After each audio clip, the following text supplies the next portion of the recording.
Virat media channel కి స్వాగతం. Comrade KR Suryanarayana అధ్యక్షతన ఆంధ్రప్రదేశ్ రాష్ట్రంలోని దాదాపు 40 పైగా ఉద్యోగ ఉపాధ్యాయుల సంఘాల ఐక్యవేదిక జేఏసీ సమావేశం ఆదివారం 13వ తేదీ విజయవాడ కుమ్మరిపాలెం సెంటర్ నందుగల ఆంధ్రప్రదేశ్ ప్రభుత్వ ఉద్యోగుల సంక్షేమ సంఘం కార్యాలయంలో జరిగింది. ఈ సమావేశంలో వివిధ సంఘాల అధ్యక్ష ప్రధాన కార్యదర్శులు పాల్గొనడం జరిగింది. కూటమి ప్రభుత్వం ఏర్పడిన తర్వాత ఉద్యోగుల సమస్యల పరిష్కారం కోసం 1 సంవత్సర కాలం నూతన ప్రభుత్వానికి వెసులుబాటుగా ఇచ్చి ఏ విధమైన కార్యాచరణ చేయకుండా ఆంధ్రప్రదేశ్ ప్రభుత్వ ఉద్యోగ ఉపాధ్యాయ కార్మిక పెన్షనర్ల సంఘాల ఐక్యవేదిక chairman KR Suryanarayana, secretary general Baji Pathan ఆధ్వర్యంలో గౌరవ ముఖ్యమంత్రి, మంత్రులు మరియు వివిధ శాఖల అధిపతులు, ఐఏఎస్లు కలిసి ప్రాతినిధ్యాలు ఇస్తూ సమస్యలను పరిష్కరిస్తూ పరిష్కార మార్గాలను సూచిస్తూ సమన్వయపరచడం జరిగిందని అన్నారు. ఈ ప్రక్రియ ఫలితంగా ఆంధ్రప్రదేశ్ రాష్ట్ర ముఖ్యమంత్రి నారా చంద్రబాబు నాయుడు ఇచ్చిన హామీలలో కొన్ని ఆర్థికేతర అంశాలను పరిష్కరించినప్పటికీ ఇది ముఖ్యమైన అంశాలైనటువంటి పిఆర్సీ, డిఏ, గ్రీవెన్స్ రిడ్రెసల్ ఏర్పాటు, జాయింట్ సాఫ్ట్ కౌన్సిల్ సమావేశం ప్రక్షాళన చేయడం వంటివి మరియు ఉద్యోగుల ఉపాధ్యాయుల పట్ల కొందరు ఉన్నతాధికారుల నిర్లక్ష్య ధోరణి మానుకోవాలని హితవుపడతారు. పాత్రికేయ మిత్రులందరికీ నమస్కారం. నా పేరు కేఆర్ సూర్యనారాయణ. నేను ఆంధ్రప్రదేశ్ ప్రభుత్వ ఉద్యోగ సంఘ అధ్యక్షుడితో పాటు మా అనుబంధ సంఘాల ఐక్యవేదికకి ఉద్యోగ ఉపాధ్యాయ పెన్షనర్ల ఐక్యవేదిక చైర్మన్ గా వ్యవహరిస్తా ఉన్నా. బాజీ పఠాన్ గారు సిపిఎస్ ఎంప్లాయీస్ అసోసియేషన్ రాష్ట్ర అధ్యక్షులు, మా ఐక్యవేదిక సెక్రటరీ జనరల్ గా ఉన్నారు. కరణం హరికృష్ణ గారు నవ్యాంధ్ర టీచర్స్ అసోసియేషన్ రాష్ట్ర అధ్యక్షులు, మా కో చైర్మన్ గా, మరొక కో చైర్మన్ గా ఈనాడే బాధ్యతలు స్వీకరించారు ఆంధ్రప్రదేశ్ ఉపాధ్యాయ సంఘ రాష్ట్ర అధ్యక్షులు బాలాజీ గారు. మిగతా అలాగే మా ఆంధ్రప్రదేశ్ ప్రభుత్వ ఉద్యోగుల సంఘం ప్రధాన కార్యదర్శి రమేష్ గారు, మిగతా మా ఐక్యవేదిక కార్యవర్గం. ఈరోజు ప్రధానంగా నిన్న మా సంఘం రాష్ట్ర కార్యవర్గ సమావేశంలో చర్చించి నిర్ణయించుకున్న నిర్ణయాలని మాతో అనుబంధంగా ఉన్న మా సోదర సంఘాలు కష్టకాలంలో నాడు ప్రభుత్వం మా మీద దాడి చేసినప్పుడు ఆనాటి ప్రభుత్వం మాకు అండగా నిలిచినటువంటి నాయకత్వాలు, మేము ఎవరైతే ఒక టీమ్ గా బృందంగా నాడు మోడల్ కోడ్ ఆఫ్ కాండక్ట్ సమయంలో కూడా రాష్ట్ర వ్యాప్తంగా ఉద్యోగుల్ని, ఉపాధ్యాయులతో పాటు పౌర సమాజాన్ని కూడా చైతన్యపరచడానికి మేము రాష్ట్ర వ్యాప్త పర్యటనలు చేసి సభలు సమావేశాలు నిర్వహించడంలో మాతో కలిసి ప్రయాణం చేసిన మిత్రులందరితో ఈనాడు మేము ఒక సమావేశాన్ని ఏర్పాటు చేసుకుని చర్చ చేసుకోవడం జరిగింది.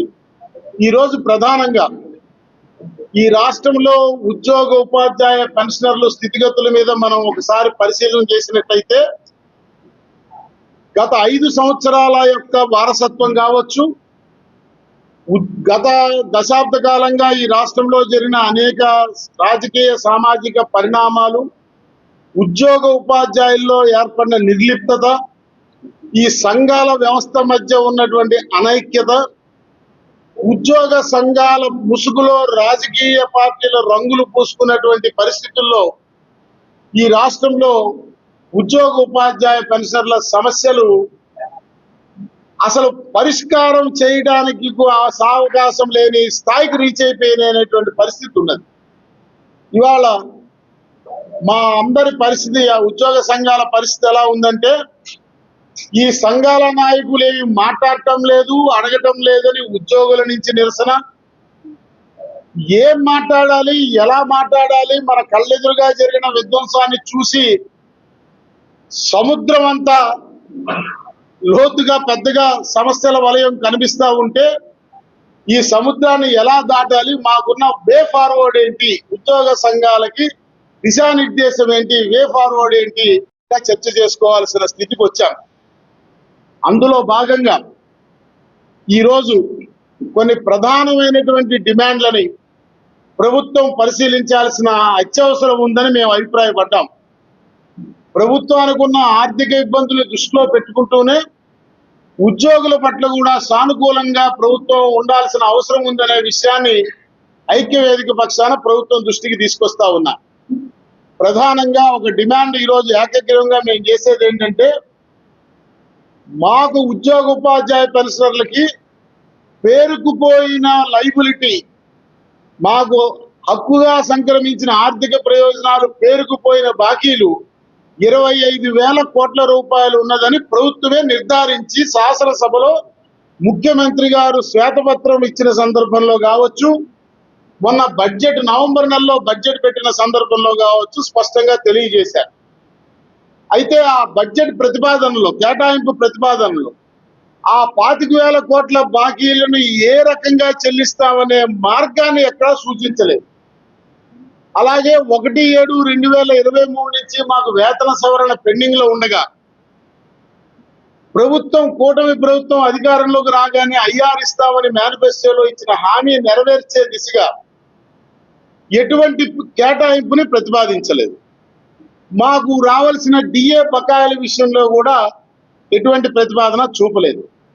అయితే ఇప్పటికిప్పుడు 5 ఏళ్ళు 6 ఏళ్ళుగా పేరుకుపోయినటువంటి 1,000 కోట్ల బకాయిలు తక్షణం చెల్లించమనే అడిగే పరిస్థితి అంత మూర్ఖత్వంగా మేము లేవు. కానీ ఉద్యోగుల యొక్క స్థితిగతులని అర్థం చేసుకుని మార్కెట్లో మాకు కేంద్ర ప్రభుత్వ ఉద్యోగస్తులకి డిఏ ఇచ్చారు, వారికి ఒక వస్తువు రేటు ఒక రకంగా, మాకు డిఏ ఇవ్వలేదు కాబట్టి తక్కువ రేటుగా మార్కెట్లో లభించదు కదా, కాబట్టి పెరిగిందో దాని మ్యాచ్ అవడం అయ్యే పరిస్థితి వాళ్ళ వేతన సవరణ జరగక, డిఏ ఇన్ఫ్లేషన్ రేటు ప్రకారం ఇవ్వాల్సినటువంటి ధరల సూచీకి అనుగుణంగా ఇవ్వాల్సిన డిఏ ఇవ్వక ఆ బకాయిలు ఇవ్వకపోయినప్పుడు మా కుటుంబాల దైనందిక జీవితము ఎంత ఇబ్బంది పడుతుందో ఒకసారి అర్థం చేసుకుని ఎంతో కొంత వెసులుబాటు రేపు ఎల్లుండి జరగబోయే మంత్రివర్గ సమావేశంలో ఒక నిర్ణయం తీసుకోవాలని ప్రభుత్వాన్ని ఐక్యవేదిక పక్షాన హృదయపూర్వకంగా విజ్ఞప్తి చేస్తా ఉన్నా.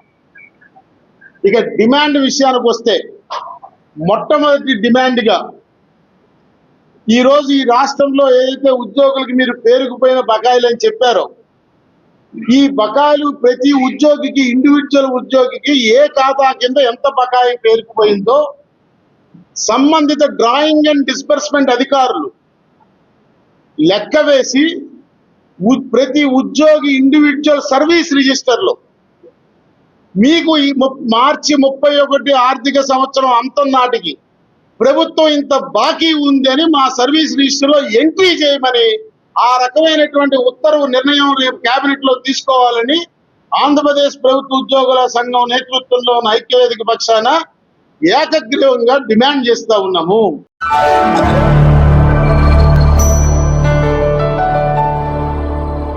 Thank you for watching the video and please subscribe Virat Media. For more updates, click on the bell icon.